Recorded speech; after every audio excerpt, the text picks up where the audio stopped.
بسم اللہ الرحمن الرحیم الحمد للہ وکفا وسلام علی عبادہ الذین اصطفیٰ اما بعد۔ معزز سامعین کرام، بزرگوں، دوستوں، عزیز نوجوانوں، شعبان کا مہینہ ختم ہونے کے قریب جا رہا ہے اور رمضان المبارک کا مبارک مہینہ ہمارے سروں پر سایہ فگن ہونے والا ہے۔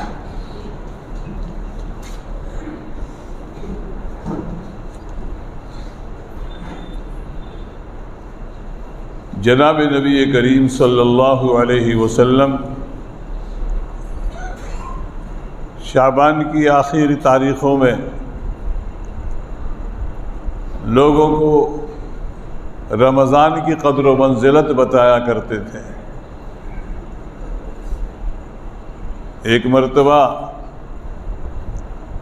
رمضان سے بالکل قریب شعبان کی آخری تاریخوں میں جناب نبی کریم صلی اللہ علیہ وسلم نے وعظ فرمایا۔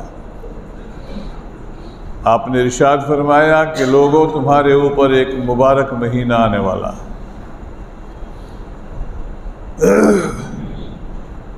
جس کا اول حصہ رحمت ہے، درمیانی حصہ مغفرت ہے اور آخری حصہ آگ سے چھٹکارا اور آزادی ہے۔ اللہ تبارک و تعالی نے رمضان المبارک کے قیام کو، یعنی رات کو نماز پڑھنے کے لیے ثواب کی چیز بنایا ہے، یعنی تراویح، اور دن میں روزہ رکھنا اور اہتمام کے ساتھ میں رمضان المبارک کے مبارک مہینے کی قدر کرنا، اس لیے کہ رمضان میں نیکیوں کا ثواب اللہ تعالیٰ بڑھا دیتے ہیں، نفل کا ثواب فرض کی برابر کر دیتے ہیں اور فرض کو 70 گنا بڑھا دیتے ہیں۔ کیا ٹھکانہ ہے اللہ کی رحمت کا کہ نفل کا ثواب فرض کی برابر کر دیا جاتا ہے اور فرضوں کو 70 گنا بڑھا دیا جاتا ہے۔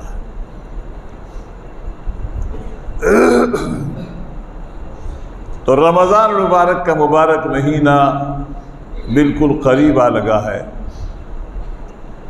اور آپ حضرات کو معلوم ہی ہے کہ ہمارے ملک کے حالات، کیا پوری دنیا کے حالات بڑی کشمکش کا شکار ہیں۔ رات کا لاک ڈاؤن یعنی کرفیو، معلوم ہے آپ حضرات کو کہ 10 بجے سے 5 بجے تک اعلان ہو چکا ہے اور لگ چکا ہے، اور اسی میں ہمارے رمضان مبارک کا مبارک مہینہ بھی آ رہا ہے۔ 30 اپریل تک تو لگ ہی گیا ہے، اب آگے کا اللہ مالک ہے، اور 30 اپریل تک بھی رمضان مبارک کا آدھے سے زیادہ مہینہ گزر جائے گا۔ اب مجھے وہ شعر یاد آ رہا، حضرت شیخ الہند رحمۃ اللہ علیہ کا شعر ہے، بڑا جامع شعر ہے۔ فرمایا انقلابات جہاں واعظ رب ہیں سن لے، انقلابات جہاں واعظ رب ہیں سن لے، ہر تغیر سے صدا آتی ہے افہم افہم، اب بھی سمجھ جاؤ، اب بھی سمجھ جاؤ۔ حضرت شیخ الہند رحمۃ اللہ علیہ کا بڑا جامع شعر ہے، یاد آ گیا مجھے، پڑھ دیا، ورنہ میری عادت شعر پڑھنے کی تو نہیں ہے، لیکن موقع کی نزاکت کو دیکھتے ہوئے یہ شعر اچانک ذہن میں آ گیا۔ انقلابات جہاں واعظ رب ہیں سن لے، واعظ رب ہیں، یہ نصیحت ہے۔ انقلابات، انقلابات جہاں واعظ رب ہیں سن لے، ہر تغیر سے صدا آتی ہے افہم افہم، اب بھی سمجھ، اب بھی سمجھ، سمجھ جا سمجھ جا۔ اگر اب بھی سمجھ گئے تو کچھ نہیں گیا، اور اگر اب بھی نہ سمجھے تو معاملہ ہاتھ سے نکل جائے گا۔ ایک تو ہوتا ہے مجاہدہ اختیاری، اور ایک ہوتا ہے مجاہدہ اضطراری۔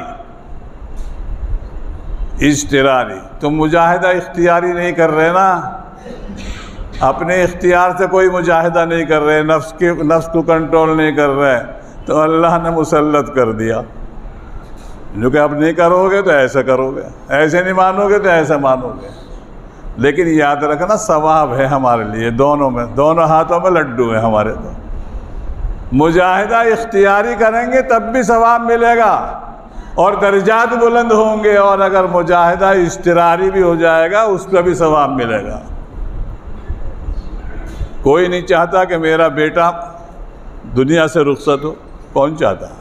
کوئی نہیں چاہتا کہ میری بیوی دنیا سے رخصت ہو، لیکن ہوتا ہے، بیمار ہوتا ہے، موت آ جاتی ہے، بیٹے کو بھی موت آ جاتی ہے، بیوی کو بھی موت آ جاتی ہے، ابا بھی دنیا سے رخصت ہو جاتے ہیں، اماں بھی دنیا سے رخصت ہو جاتی ہے۔ کوئی نہیں چاہتا، یہ اختیاری نہیں ہے، اضطراری ہے، اور اس کے اوپر بھی باری تعالیٰ ثواب عطا فرما رہے ہیں، ثواب مل رہا ہے۔ لیکن کب؟ جب کہ تم صبر کرو اور ثواب کی نیت کرو، ثواب ملتا ہے، ثواب ملتا ہے۔ تو اب مجاہدہ ہم اختیاری تو کر نہیں رہے تھے، کیا تھا؟ رات بھر جاگ رہے تھے، بیٹھے گپ شپ مار رہے ہیں، لڑکے بھی موبائلوں کے اوپر چھپے چھپے پتہ نہیں کس کس سے باتیں کر رہے ہیں راتوں کو، اور بیٹھے بیٹھے جو ہے اپنا وقت گنوا رہے تھے۔ اللہ نے مسلط کر دیا، 10 بجے سے بعد میں اگر دکھائی دے گیا تو ڈنڈا پھرے گا، اندر ہو جا جلدی سے۔ یہ کیا ہو رہا ہے؟ ہوش میں آ جاؤ، یہ اللہ کی طرف سے انکس کسا جا رہا ہے، انکس اللہ کی طرف سے ہے، مودی کی طرف سے نہیں ہے، اللہ کی طرف سے ہے۔ ابھی تم ہوش میں آ جاؤ، تمہیں تو خلیفہ بنایا گیا زمین کا، تمہیں زمین کا خلیفہ بنایا گیا تھا، اور تم اپنی ڈیوٹی کو انجام نہیں دے رہے تھے، تم اپنے گپ شپوں میں لگے ہوئے تھے۔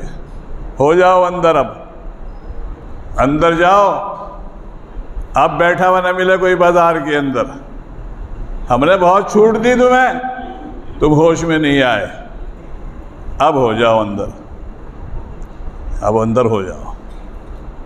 رمضان المبارک کا مبارک مہینہ آ رہا، تراویح بھی ہوں گی انشاءاللہ، دعا کرو مجھے بھی اللہ تعالیٰ طاقت دے دے اور میں قرآن سناؤں، دعا کرو۔ اللہ تعالیٰ کسی مومن بندے کی دعا کو رائے گا نہیں کرتے ہیں، اگر تم دعا کرو گے تو تمہیں بھی توفیق ملے گی اور مجھے بھی توفیق ملے گی۔ امام کا اور مقتدیوں کا کنیکشن جڑا رہتا ہے، جیسے شیخ کا اور مرید کا کنیکشن جڑا رہتا ہے، ایسے ہی امام کا اور مقتدیوں کا کنیکشن جڑا رہتا ہے۔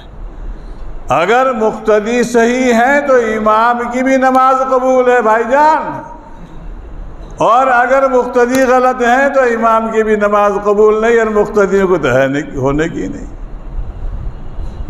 امام اگر صحیح ہے تو مقتدیوں کی بھی نماز درست، اور اگر امام ہی غلط تو مقتدی بھی غلط، کنیکشن جڑا ہوا ہے۔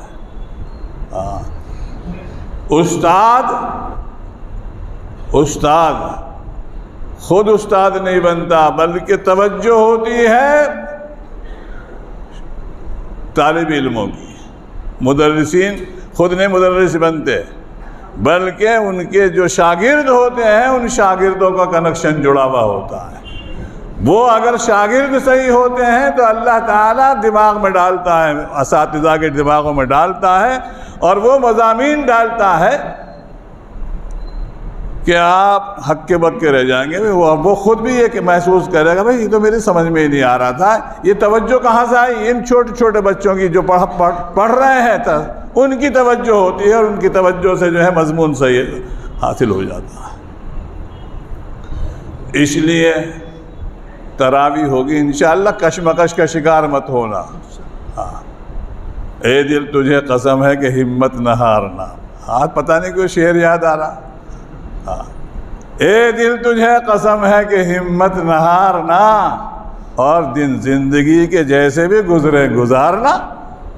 بھائی جو حالات آئے ان حالات سے تو مقابلہ کرنا ہی پڑے گا. گھبرانا ہے نہیں, گھبرانا نہیں ہے. حالات جیسے بھی آئیں ہمیں ان حالات کے لیے تیار رہنا ہے. اگر وہ 10 بجے وہ کرفیو لگا دیا تو کوئی گھبراہٹ کی بات نہیں. انشاءاللہ اس 10 بجے سے پہلے آپ حضرات جو ہے تراویح سے فارغ ہو جائیں گے, اور جیسے میں پڑھاؤں ویسے پڑھ لینا, بس چون و چرا کرنا مت. جیسے میں پڑھاؤں ویسے پڑھ لینا. اگر تم نے چون و چرا کری خدا کی مدد ہٹ جائے گی, یاد رکھنا. تم جانو اور تمہارا کام جانے, پھر تم جانو اور تمہارا کام جانے. جیسے میں پڑھاؤں ویسے پڑھ لینا, چون و چرا کرنا مت, چیم گوئیاں کرنا مت. اور اگر چیم گوئیاں کرو گے تو خدا کی مدد ہٹ جائے گی, اور پتہ نہیں کسی اور بلا میں نہ گرفتار ہو جاؤ. خدا ہم سب کی حفاظت فرمائے. رہی بھائی فجر کی نماز کا مسئلہ, اس میں بھی ہمیں گھبرانے کی بات نہیں ہے. کیا گھبراہٹ ہے؟ کیوں ہو پریشان؟ بھائی 5 بجے تو کہہ رہے ہیں وہ, ہم 5:10 پہ کر لیں گے نماز. کون سی آفت آئی جا رہی ہے؟ 5 بجے تک ہی تو کہہ رہے ہیں وہ کرفیو کو. تو کوئی ضروری تھوڑی ہے کہ اذان ہوتے ہی نماز ہوگی. پہلے نہیں, اب نہیں پڑھ رہے؟ اب بھی تو پڑھ رہے ہو فجر کی نماز. تو ایسی 5 بجے کا اگر وہ یہ کہہ رہے ہیں کہ 5 بجے تک کرفیو رہے گا, مت نکلو گھر سے. نماز جب بھی ہو جائے گی 5:15 بجے کر لینا, 5:10 پہ کر لینا, 5:05 پہ کر لینا. آپ تو باوضو ہو کے چلو. بھائی تم تو خلیفہ ہو, زمین کے خلیفہ, اور زمین کا خلیفہ فوجی ہوتا ہے. فوجی بنو. فوجی جو ہوتا ہے وہ ہر وقت تیار رہتا ہے, ہر وقت تیار رہتا ہے. اللہ والوں نے کہا یہی ہوتا تھا. اللہ والے جب ہوتے تھے جو کہ جی نماز پڑھا تو ان کے وضو, مومن تو باوضو ہی رہتا ہے. آئے اور نیت باندھ لی, ہو گیا کام. تو ایسے مرد مجاہد بننا ہے. اگر گورنمنٹ یہ کہہ رہی ہے کہ 5 بجے تک کرفیو ہے, ہمیں ماننا ہے. کرفیو نہیں توڑنا. کیوں توڑتے ہو کرفیو؟ جب ہمارا کام بغیر کرفیو توڑے چل رہا ہے, ہم 5:10 پہ نماز کر لیں گے. کون سی آفت آئی جا رہی ہے؟ جب رات کو جاگنا عبادت, دونوں ہاتھوں میں لڈو ہیں ہمارے. تو جتنی دیر جاگو گے اتنی نماز میں رہو گے. جتنی دیر تک نماز کے انتظار میں رہو گے نماز میں رہو گے. تو خدا کا حضور اور خدا کا قرب حاصل ہے. تمہیں تو ہر وقت میں کیوں پریشان ہو رہے ہیں؟ پریشان ہونے کی ضرورت نہیں ہے. حالات جیسے بھی آئے, اس سے بھی زیادہ بدتر حالات پچھلے سال نہیں رہے. مسجدیں بند تھی, مسجدیں بند تھی, مشکل سے 10 آدمی نماز پڑھ رہے تھے. ابھی تو وہ حالات نہیں. اگر ایسے بھی آ جائے تو اس کو بھی گوارا کرنا ہے. کوئی پریشان ہونے کی ضرورت نہیں ہے. اللہ تعالی ہم سب کو عمل کی توفیق عطا فرمائے اور ہمیں ہوش کی زندگی عطا فرمائے.